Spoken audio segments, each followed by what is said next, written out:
Bien, ça s'est inscrit dans le cadre d'une relance, si vous voulez, de notre conquête du marché, puisque compte tenu d'une situation assez particulière, il a fallu repenser un petit peu à notre stratégie de communication sur le marché d'affectation. Et donc, nous avons pensé qu'à ce titre, la meilleure des choses, c'était de valoriser et se distinguer justement par un contenu pour identifier la Tunisie autrement. Donc en fait c'est un programme qui repose sur un vécu, sur des valeurs d'authenticité, sur une mosaïque de talents. D'où le titre Talent d'ailleurs par rapport à la France bien sûr, et où se distinguent des hommes et des femmes de par leur parcours, de par leur expérience, de par leur entreprise, de par leur initiative, et dans des filières et des champs d'activité des plus divers. Donc vous avez l'artiste, le sportif, le viticulteur, voilà.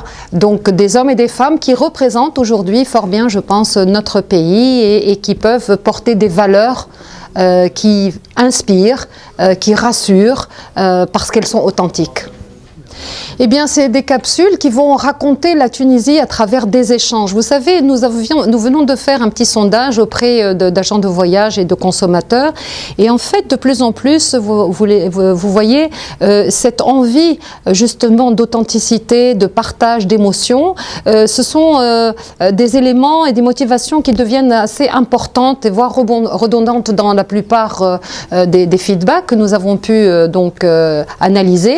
Et donc, c'est une façon de répondre de manière ludique, plaisante, originale, par le canal de ce personnage donc, qui est Déborah, et qui, elle, va en fait accompagner dans le voyage les spectateurs au travers des différentes rencontres d'hommes et de femmes tunisiennes. Et donc c'est un programme qui vient compléter une fois de plus cette démarche de brand content que nous avons voulu mettre en avant avec le programming des capsules mettant en les portraits, donc talent d'ailleurs, mettant en avant les hommes et les femmes que je vous ai cités tout à l'heure. On y est absolument, et d'ailleurs tous les programmes, tous les passages ont été relayés par la M6 Display.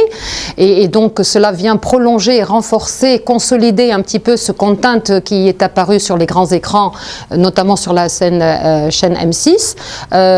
Il va être d'ailleurs poursuivi et consolidé par également des spots sur M6 et sur TF1 en prime time. Donc vous voyez que la communication s'est faite un peu soft au départ, et puis là elle va de plus en plus crescendo dans le sens de l'intensité, de la visibilité, de l'exposition, de la destination sur de grands canaux.